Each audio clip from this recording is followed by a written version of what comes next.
आइए आज हम लोग 9th क्लास का सेकंड चैप्टर पढ़ते हैं और समझते हैं कि सेकंड चैप्टर में क्या है। तो सेकंड चैप्टर में सबसे पहले चैप्टर का नाम हम जानेंगे और किसी भी चैप्टर के नाम में या किसी भी परिभाषा किसी भी चीज का पूछे तो उसके नाम में ही उसका अर्थ छिपा होता है और उसके अर्थ में उसका परिभाषा छिपा होता है। तो यह परिभाषा किसी भी डिफिनीशन किसी भी चीज का पूछे तो इसे घबराने की जरूरत नहीं है कि बहुत हार्ड हो गया, याद नहीं होगा। याद नहीं करना है, याद करने से कोई चीज ज्यादा दिन तक नहीं रह पाएगा। इसलिए समझिए, जैसे मान लीजिए कि रोड पर कोई गाड़ी जा रहा है और गाड़ी पर आजकल देखते हैं आप लोग कैसा कैसा गीत बजता है। यहाँ पर बैठे रहते हैं और एक बार जब देखते हैं, एक बार जब सुनते हैं, आवाज आपके कानों तक जाती है, गीत याद हो जाता है। लेकिन वही पढ़ाई याद नहीं होता है, परिभाषा याद नहीं होता है। इसका मतलब ये है कि वह समझ में आ गया और ये चीज समझ में नहीं आया। तो जो चीज समझ में आ गया उसको याद करने की जरूरत नहीं है, और जो चीज समझ में नहीं आया उसको याद करने की, बार बार याद करने की जरूरत है। दूसरे एक और उदाहरण लेते हैं। जैसे आप लोग को बहुत चीज पसंद होगा खेलने के लिए, कोई फुटबॉल खेलता होगा, कोई बैडमिंटन खेलता होगा, कोई क्रिकेट खेलता होगा। कह दिया जाए धूप कितना भी ज्यादा धूप हो, कह दिया जाए दिन भर खेलते रहिए, तो आप लोग खेल छूट कर दिया जाए, आपके माता पिता छूट कर दे कि बाबू जाओ और जितना मन करे उतना खेलो, तो दिन भर खेलते रह जाओगे, कभी पूछोगे तक नहीं, भूख प्यास सब मर जाएगी। क्यों? क्योंकि क्रिकेट आपको समझ में आता है। जो चीज समझ में आता है उसको भोजपुरी में कहते हैं बड़ी मजा होता है। जो चीज समझ में आ जाए उसको कहते हैं बड़ी मजा होता। अब मजा क्या है? मजा ये चीज आता है कि जो काम समझ में आ जाता है उसमें अपने आप क्या होता है, आनंद आने लगता है। तो वही आनंद को मजा कहते हैं। दूसरी बात, वही कह दिया जाए कि जाके यह काम करो, चाहे बैठ के पढ़ो, तो उसमें पढ़ाई में मन नहीं लगेगा। पढ़ाई में मन नहीं लगेगा। पढ़ाई में इसलिए मन नहीं लगता है क्योंकि समझ में नहीं आता है। तो समझ में नहीं आता है इसलिए वो चीज समझ में कोई चीज याद नहीं होता है। तो आइए हम लोग कोशिश करते हैं कोई चीज समझने के लिए, और समझने के बाद रिवीजन कीजिए, क्योंकि पढ़ाई नीरस चीज है, इसमें मन नहीं लगता है। लेकिन थोड़ा सा आइए हम लोग इसको ध्यान से देखते हैं, ध्यानपूर्वक देखते हैं। हमको आशा है, विश्वास है कि आप लोग को बहुत आनंद आएगा। तो चैप्टर का नाम है क्या हमारे चारों ओर पदार्थ। हम उस दिन फर्स्ट चैप्टर में बता चुके हैं, पदार्थ यानी द्रव्य। तो द्रव्य यानी कोई वस्तु, ठोस वस्तु, ठोस हो, द्रव हो, गैस हो। तो द्रव का मतलब होता है कोई पदार्थ, और द्रव का मतलब होता है द्रव का मतलब होता है बहने वाली वस्तु। तो द्रव का मतलब होता है कोई पदार्थ और द्रव का मतलब होता है कोई बहने वाली वस्तु। तो हमारे आसपास के पदार्थ, तो हमारे आसपास के पदार्थ का मतलब कोई वस्तु। तो हम अपने घर में क्या क्या देखते हैं? जब घर में अपने माँ के पास जाते हैं तो आटा देखते हैं, चावल देखते हैं, दाल देखते हैं, अचार देखते हैं, नमक देखते हैं, उसके बाद में गैस देखते हैं, बहुत सारी चीजें हम क्या करते हैं, देखते हैं। तो ये सब क्या है? बाहर आते हैं तो साइकिल देखते हैं, मोटरसाइकिल देखते हैं, चप्पल देखते हैं, शर्ट देखते हैं, जंगला देखते हैं, बहुत सारी वस्तु, ईंटा देखते हैं, पत्थर देखते हैं, ये सब बहुत सारी चीज हम देखते हैं। तो ये सब क्या है? तो ये सब पदार्थ है। तो हमने पदार्थ का पहले ही परिभाषा आप लोग को बता चुके हैं, एक बार फिर से रिवीजन करवा देते हैं। पदार्थ जो स्थान घेरे, जिसमें भार हो, जिसमें आयतन हो, ये सब क्या होता है? पदार्थ होता है। तो कहने का मतलब है जैसे ईंटा, पत्थर, ये सब क्या है? पदार्थ है। पदार्थ किस चीज से मिलकर बना होता है? कणों से, ये भी बताया जा चुका है। तो हम इस पर विशेष ध्यान नहीं देते। हम आते हैं हमारे आसपास के पदार्थ शुद्ध है अथवा अशुद्ध है। तो पदार्थ के बारे में तो हम जान चुके हैं, और शुद्ध और अशुद्ध के बारे में हम आज जानेंगे। तो शुद्ध और अशुद्ध क्या है? आप लोग से पूछा जाए क्या पानी शुद्ध होता है, तो आप लोग कहेगा जी सर पानी तो शुद्ध होता है। और दूसरी बात पानी शुद्ध होता है। दूसरी बात दूध, तो आप लोग कहते हैं कि ज्यादा आप लोग को कहा जाएगा कि दूध के बारे में, तो आप लोग कंफ्यूजन हो जाएगा कि वो कोई पानी मिलावल हुई, तो पानी मिलावल हुई तो अशुद्ध बा। साफ दूध जो होता है, दूध सामने दुहवा के लिए आएंगे, सामने दुहवा के जब ले आए तो वो शुद्ध दूध हो। जाके आप लोग घर पे बोलते हैं माई रे जो साफ सामने दुहवा के लिए नहीं हो, सामने दुहवा के लिए नहीं, साफ शुद्ध दूध बा। क्या विज्ञान की दृष्टि से ये शुद्ध है? तो ईंटा शुद्ध है। बहुत सारे चीज है जो शुद्ध है कि अशुद्ध है, इसका हम अलग अलग विधि से जानने की कोशिश करेंगे। तो शुद्ध अशुद्ध विज्ञान जो कहता है, विज्ञान के दृष्टि से शुद्ध और अशुद्ध और हमारी दृष्टि से शुद्ध और अशुद्ध दोनों में अंतर होता है। तो शुद्ध का मतलब होता है एक ही परमाणु या अणुओं से बना होता है, एक ही परमाणु और अणुओं से, एक ही प्रकार के परमाणु और अणुओं से बना होता है, वह पदार्थ क्या होता है? शुद्ध होता है। और जो भिन्न भिन्न पदार्थ के गुणों से यानी अणुओं से, परमाणुओं से, अलग अलग प्रकार के अणुओं से, परमाणु से बने होते हैं, क्या होते हैं? अशुद्ध। तो शुद्ध अशुद्ध का मतलब हमारा, हम कहे चावल, भात, माई भात दे, साफ भात दिए, तो हम अपनी नजर में समझते हैं कि माई हमारे भात डाले बिया तो एकदम साफ डाले बिया, क्या वह शुद्ध है? तो शुद्ध नहीं है। क्यों शुद्ध नहीं है? उसमें पानी का भी मिश्रण पड़ा है, ऑक्सीजन भी मिला है, उसमें ऊर्जा भी मिला है, तब जाके क्या चावल मिला, तब जाके भात बना। तो अलग अलग परमाणु से मिलकर बना है, तो अशुद्ध हुआ, शुद्ध तो हुआ नहीं। ये देखिए, ये शुद्ध है? नहीं है, इसमें कई प्रकार के तत्व और यौगिक मिलकर बने हैं, इसलिए क्या है? अशुद्ध है। लेकिन यहाँ पर शुद्ध और अशुद्ध हम भावना के दृष्टिकोण से नहीं जाएंगे, भावना के दृष्टिकोण से जाएंगे तो शुद्ध अशुद्ध अलग अलग प्रकार के हो सकते हैं। तो आइए हम जानने की कोशिश करते हैं शुद्ध पदार्थ। शुद्ध पदार्थ वो है जो एक ही प्रकार के कणों से मिलकर बना होता है। तो एक ही प्रकार के कणों से मिलकर बना होता है, तो कण है क्या? तो दुनिया के जितनी भी वस्तु है वो कण से मिलकर बनी होती है। तो आप लोग बोलिएगा कि सर हम जब कण से मिलकर बना होता है तो हम तो चलते हैं, तो उसकी कणों की आणविक गति गतिशील होती है, इसलिए हमारे शरीर में क्या होता है? ऊर्जा आता है। तो ये पिछले चैप्टर की सब बातें हैं। तो अब देखिए H2, H एक ही परमाणु, O एक ही परमाणु, कार्बन, सल्फर, पारा, Hg, ये सब एक ही परमाणु से मिलकर बना होता है। अब दूध जो है, जैसे मान लीजिए हम कह रहे हैं चीनी, या हम कह रहे हैं जैसे कोई वस्तु कह रहे हैं, जैसे हम चलिए लेते हैं पोटेशियम नाइट्रेट, पोटेशियम नाइट्रेट। अब पोटेशियम नाइट्रेट अगर हम लेंगे तब पोटेशियम का अलग परमाणु होता है, अणु होता है, नाइट्रेट का क्या होता है? अलग परमाणु और अणु होता है। अब पोटेशियम नाइट्रेट क्या हो जाएगा? अशुद्ध हो जाएगा। तो ये क्या हो जाएंगे? अशुद्ध हो जाएंगे। तब पोटेशियम नाइट्रेट अलग अलग परमाणुओं से मिलकर बना होता है, जो क्या हो जाएंगे? अशुद्ध हो जाएंगे।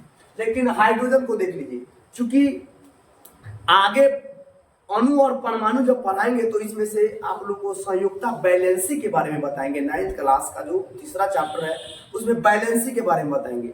जब बैलेंसी के बारे में बताएंगे तो उसमें बताएंगे एक ही परमाणु कैसे होता है, कण कैसे होता है। अभी देखिए बालू, NaCl। अब कहिएगा सर अभी तो आपने बताया है कि पोटेशियम नाइट्रेट, तो NaCl भी तो अलग अलग है। तो देखिए NaCl अलग अलग है, ठीक है, लेकिन इसका जो है एक ही प्रकार की, एक ही अणु होता है। देखिए नाइट्रोजन सोडियम का एक यहाँ पर नाइट्रोजन, सोडियम और क्लोरीन, तो सोडियम और क्लोरीन का क्या हो जाएगा? एक ही प्रकार का होता है, बैलेंसी एक ही होता है। ये आगे चल के हम समझेंगे। तो बैलेंसी एक ही होता है, तो एक ही प्रकार के यह सोडियम और क्लोरीन देखिए एक एक होता है, एक एक प्रकार का होता है। यहाँ पर एक और देख लीजिए आप लोग, जैसे यहाँ पर आ गया, हाँ HCl, हाइड्रोजन का एक परमाणु और HCl यानी क्लोरीन का एक परमाणु, एक एक परमाणु होना चाहिए, याद रखिए। अगर एक हो गया, दो हो गया तो इसकी मात्रा अलग अलग हो जाएगी। तो अलग अलग मात्रा हो जाएगी तो विज्ञान के दृष्टि से पदार्थ क्या हो जाएगा? अशुद्ध हो जाएगा।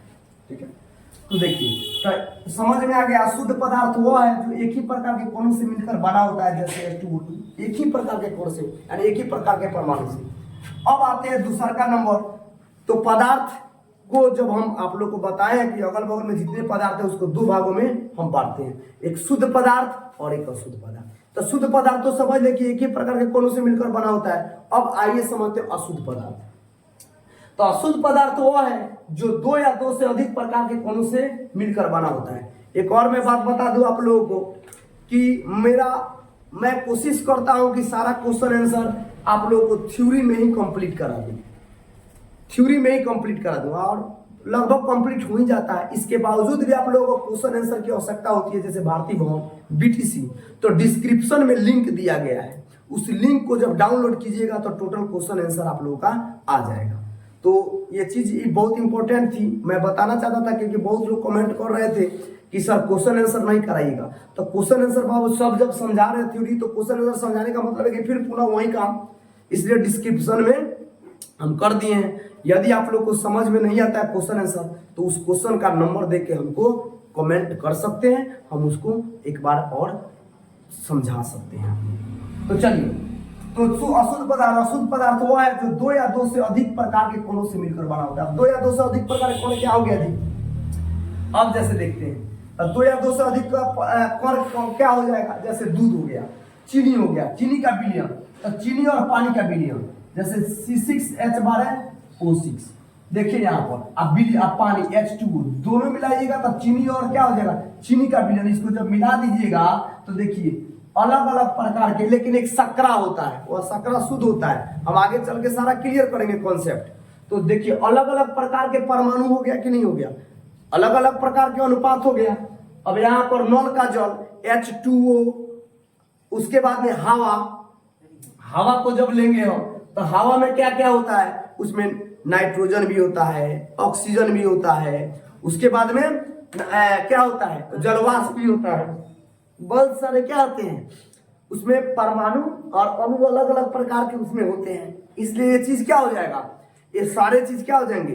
अशुद्ध हो जाएंगे। तो यानी अलग अलग, एक बार फिर से समझ लेते हैं, एक ही प्रकार के परमाणुओं से बना होगा, अणुओं से बना होगा, वह शुद्ध होगा विज्ञान के दृष्टिकोण से, और अलग अलग प्रकार के परमाणु और अणुओं से बना होगा वह पदार्थ क्या हो जाएंगे? अशुद्ध हो जाएंगे। तो शुद्ध कौन होगा? तो हाइड्रोजन, कैल्शियम, नाइट्रोजन, यानी hydrogen, helium, lithium, bromine, boron, carbon, nitrogen, oxygen, fluorine, ये सब क्या होता है? शुद्ध होता है। यानी एक ही प्रकार का। अशुद्ध क्या होगा? ईंटा हो गया, बालू हो गया, नल का जल हो गया, ये सब चीनी का विलयन हो गया, ये सब क्या हो गया? अशुद्ध हो गया। अब शुद्ध और अशुद्ध को जब मिला देंगे एक में, तो वह हो जाता है मिश्रण। क्या हो जाता है? मिश्रण हो जाता है। तो मिश्रण क्या है? तब मिश्रण का मतलब होता है, जैसे हमने चीनी और पानी को मिला दिया, नमक को मिला दिया, तो एक प्रकार क्या हो गया? मिश्रण हो गया। यानी 2 या 2 से अधिक पदार्थ हम मिला दिए तो वह क्या हो गया? मिश्रण हो गया। तो मिश्रण 2 प्रकार के होते हैं, एगो समांगी, एगो विषमांगी। तो समांगी का मतलब क्या होता है?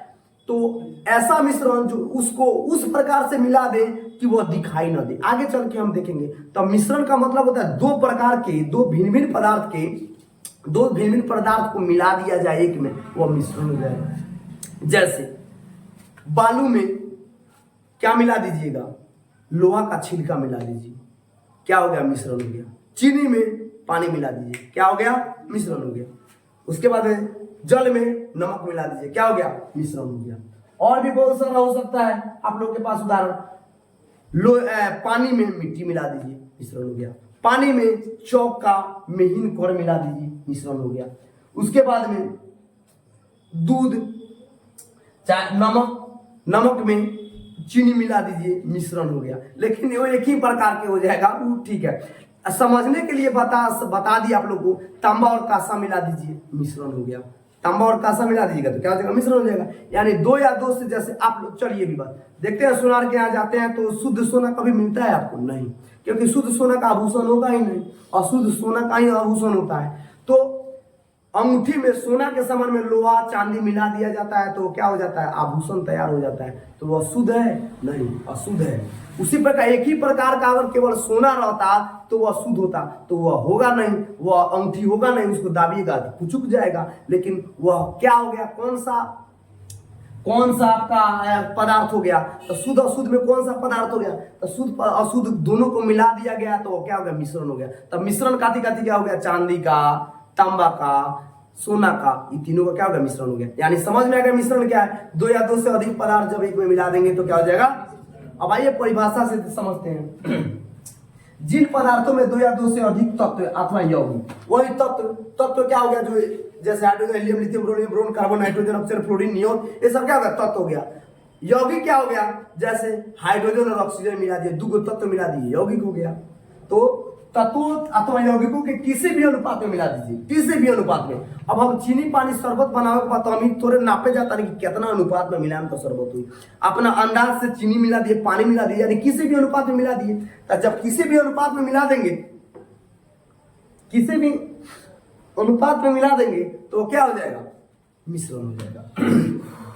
समझ में आ गया। जैसे देखिए आप लोग को जो है नाइट्रोजन, ऑक्सीजन, CO2, आर्गन, जल वाष्प, यह सब मिला दिया जाएगा तो यह क्या हो जाएगा, हवा हो जाएगा। तो हवा क्या हो गया, मिश्रण हो गया। तब पूछा जाएगा कि यानी हवा में जो होता है क्या क्या होता है, तो nitrogen, oxygen, carbon dioxide, argon और जल वाष्प, ये सब मिला दिया जाएगा तो क्या हो जाएगा, हवा हो जाएगा। बारूद कैसे बनता है, अब बारूद कैसे बनता है, सल्फर, पोटेशियम, नाइट्रेट को बोलते हैं सोरा। याद रखिएगा, सोरा का सूत्र परीक्षा में पूछ देता है, मैट्रिक क्लास में, 9th क्लास में पूछ देगा। सोरा का सूत्र क्या होता है, नाइट्रेट को बोलते हैं सोरा। एवं कोयला का जब मिश्रण बना देते हैं तो क्या हो जाता है, बारूद। और इस बारूद से हम क्या बना सकते हैं, बम बना सकते हैं। तो कितना कितना मात्रा चाहिए, तो कितना भी मात्रा मिला दीजिए, इसमें कोई जरूरत नहीं है कि कितना अनुपात है, क्योंकि शरबत बनाने के लिए अनुपात की जरूरत थोड़ी ना है। अब आइए, मिश्रण कितने प्रकार के होते हैं, तब मिश्रण 2 प्रकार के होंगे, एक समांगी मिश्रण और एक विषमांगी मिश्रण। तो समांगी मिश्रण क्या है और विषमांगी मिश्रण क्या है, तो समांगी मिश्रण का अर्थ होता है सर्वत्र एक समान। विषमांगी मिश्रण क्या होता है, सर्वत्र एक समान नहीं, यानी असमान। तो समांगी मिश्रण पढ़ रहे हैं, तो समांगी मिश्रण का मतलब होता है सर्वत्र एक समान, यानी जब पानी में चीनी को जब घोल देंगे तो कहीं से दिखाई नहीं देगा कि इसमें चीनी है, सर्वत्र एक समान हो जाएगा। क्योंकि दुनिया का सारा पदार्थ कण से मिलकर बना होता है और कण के बीच में रिक्त स्थान होता है। तो चीनी कहाँ गया, तो चीनी घुल के क्या हो जाएगा, चीनी घुल के क्या हो जाएगा, पानी के कणों में क्या हो जाएगा, समाहित हो जाएगा, समाहित हो जाता है, इसलिए एक ही प्रकार के संगठन हो जाता है। आइए इसको परिभाषा के माध्यम से समझते हैं। समांगी, समांगी का अर्थ होता है सर्वत्र एक समान, वह मिश्रण जिसके संपूर्ण भाग में अवयवी पदार्थों का संगठन एक समान, उसे समांगी मिश्रण होता है। जैसे नमक पानी, चीनी पानी, ये सब क्या होता है, ये सब समांगी मिश्रण हो जाता है। अब आइए विषमांगी मिश्रण। विषमांगी का अर्थ है सर्वत्र एक समान नहीं, यानी वह मिश्रण जिसके संपूर्ण भाग में अवयवी पदार्थों का संगठन एक समान नहीं होता है। जैसे नमक, लोहे का छीलन एक में मिला दीजिए तो क्या है, यह मिश्रण समांगी है कि विषमांगी है, विषमांगी। क्योंकि सीधा सा बात समझिए एकदम अपने भाषा में, अगर 2-3 चीज मिलाए हैं, हमें दिखाई नहीं पड़ता कि 2-3 चीज है तो समांगी। अगर दिखाई पड़ जाए कि अलग अलग प्रकार के इसमें चीज है, जैसे मान लीजिए बालू में मिट्टी मिला देता, आप कहते सरसों में चावल मिला देता, आप कहिएगा कि सर सरसों मिला, यानी दिख गया तो विषमांगी, नहीं दिखा तो समांगी। तो दूध, स्याही, ये सब क्या होता है, दिख जाता है तो दिख जाएगा तो समांगी, और नहीं दिखेगा तो विषमांगी। एक अशुद्ध पदार्थ जो होता है, एक बार एक चीज और बता दें, शुद्ध पदार्थ 273 केल्विन पर जब इसको गर्म कीजिएगा तो यह क्या हो जाएगा, उबलने लगेगा। और अशुद्ध पदार्थ को 273 केल्विन से अधिक की क्या होती है, ऊर्जा की आवश्यकता होती है। चलिए अब इसके आगे वाला हम टॉपिक समझते हैं। आप लोग समझ लिए शुद्ध, अशुद्ध, मिश्रण, समांगी, विषमांगी। अब हम लोग पढ़ते हैं, इसमें आता है कि घुल्य और एक अघुल्य होता है। तो घुल्य, अघुल्य और विलयन समझते हैं इसके बाद। आइए विलयन क्या है, अभी हम लोग पढ़े हैं शुद्ध पदार्थ, अशुद्ध पदार्थ, उसके बाद में समांगी, विषमांगी, मिश्रण में पढ़े हैं समांगी, विषमांगी। पदार्थ कितने प्रकार के होते हैं, तो 2 प्रकार के। कौन कौन, तो शुद्ध पदार्थ, अशुद्ध पदार्थ, दोनों को मिला दिया जाएगा, क्या बन जाएगा, मिश्रण। मिश्रण कितने प्रकार के होते हैं, तो 2 प्रकार के। कौन कौन मिश्रण, तो समांगी मिश्रण, विषमांगी मिश्रण। समांगी मिश्रण, विषमांगी मिश्रण, दोनों को मिला दिया जाएगा तो क्या हो जाएगा, मिश्रण हो जाएगा। घुल्य, अघुल्य और विलयन। अब सुनो, अब ध्यान दीजिए विलयन क्या है। विलयन को एक्यू से हम शॉर्टकट में कोई पदार्थ लिखते हैं तो कोई एक्यू लिख के घेरा होता है। जैसे मान लीजिए कोई पदार्थ लिखा हो H2SO, तो क्या है, ऐसे एक्यू दे देते हैं। तो एक्यू का मतलब क्या होता है, यह विलयन है। क्या है, यह विलयन है। तो जब 2 या 2 से अधिक पदार्थों को समांगी मिश्रण को विलयन क्या कहते हैं, यानी घोल। जैसे नींबू पानी, सोडा जल, नमक जल, ये सब क्या है, विलयन है। विलयन क्या है, 2 या 2 से अधिक पदार्थों के समांगी मिश्रण है। विलयन क्या है, 2 या 2 से अधिक पदार्थों के समांगी मिश्रण है। जैसे नींबू पानी मिला दीजिएगा तो नींबू पानी पहचान में आएगा, तो क्या हुआ, मिश्रण हुआ, आपके विलयन हुआ, विलयन। तो विलयन का मतलब होता है समांगी, जो समांगी मिल जाए, यानी एक दूसरे से मिल जाए। जैसे नींबू पानी देखने पर पहचान में न आए, वह क्या हो जाता है, विलयन। और जो पहचान में आ जाता है वह क्या हो जाता है, मिश्रण। जैसे मिश्रण हो जाता है, विषमांगी मिश्रण हो जाता है। तो विलयन क्या हो गया, सोडा जल नमक जल मिला दीजिएगा तो दिखाई पड़ेगा, नहीं दिखाई पड़ेगा। तो दो या दो से अधिक पदार्थों का क्या है, समांगी मिश्रण है। विलयन पूछेगा, विलयन का परिभाषा, विलयन क्या है, तो दो या दो से अधिक पदार्थों के समांगी मिश्रण है, यानी घोल है। अब देखिए विलयन बनाने के लिए घोले जाने वाले पदार्थ, अब घोल या घोल क्या है, तब विलयन बनाने के लिए हमें घोल पदार्थों की आवश्यकता होती है। तब घोल पदार्थों की आवश्यकता होती है, जैसे विलय या घोल कहते हैं, यानी विलयन बनाने के लिए घोले जाने वाले पदार्थ को विलयन या घोल कहते हैं। और जिस द्रव में पदार्थ को घोला जाता है उसे विलायक या घोलक कहते हैं। अब द्रव क्या हुआ, मान लीजिए पानी हुआ, हमको नमक मिलाना है, तो मिलता कौन है, नमक मिलता है कि पानी मिलता है, तो नमक मिलता है। तो नमक मिलता है तो क्या हो गया, घोलक या विलायक हो गया। तो यहाँ पर एक बार फिर से समझिए, विलयन बनाने के लिए, यानी किसी भी चीज का, जैसे पानी या नींबू का हमको विलयन बनाना है, तो जैसे विलयन क्या है तभी बताया, दो या दो से अधिक पदार्थों का समांगी मिश्रण। तो दो या दो से अधिक पदार्थों का समांगी मिश्रण, तो नींबू और पानी हो गया समांगी मिश्रण, सोडा और जल हो गया। तो यहाँ पर कौन है, विलयन बनाने के लिए घोले जाने वाले पदार्थ, जो पदार्थ घोला जाता है, जैसे पानी में नमक घोलते हैं, पानी में चीनी घोलते हैं, तो क्या हो जाएगा, उसे विलय कहेंगे, विलय या घोलने कहेंगे। अब और जिस द्रव में पदार्थ को घोला जाता है उसे विलायक कहते हैं। तो समझ में आया, विलायक और विलय। तो देखिए एक बार फिर से समझिए, विलय किसे कहते हैं, तो जैसे पूछा जाएगा नमक और पानी में विलय कौन है, यानी घुल्य कौन है, यानी घुलता कौन है, तो नमक। तो नमक और पानी में विलय कौन है, तो नमक है, और विलायक कौन है, तो पानी। आ गया समझ में। एक बार फिर से परिभाषा समझते हैं, किसी विलयन में, यानी विलयन बनाने के लिए घोले जाने वाले पदार्थ को विलय कहते हैं, घोले जाने वाले पदार्थ को विलय। और जिस द्रव में पदार्थ को घोला जाता है उसे क्या कहते हैं, विलायक या घोलक कहते हैं। यहाँ पर एक बार और समझते हैं, विलायक की मात्रा कम होती है वह विलय होती है, मतलब जिसकी मात्रा कम होती है वह विलय होता है, और जिसकी मात्रा अधिक होती है वह विलायक होता है। तब पानी और चीनी में किसकी मात्रा कम होती है, किसकी मात्रा कम होती है बताइए, चीनी की। तो विलय कौन हुआ, और जिसमें घोला जाता है वह क्या हुआ, विलायक। आ गया समझ में। और परीक्षा में पूछ देगा चीनी और पानी में, चाहे नींबू और पानी में विलायक कौन और विलय कौन है, तो विलायक कौन हो जाएगा, पानी, विलय कौन हो जाएगा, तो जो घुल जाता है उसे विलय कहते हैं, और जो घुला देता है उसे विलायक। कितना इजी हो गया, याद करने की जरूरत है नहीं।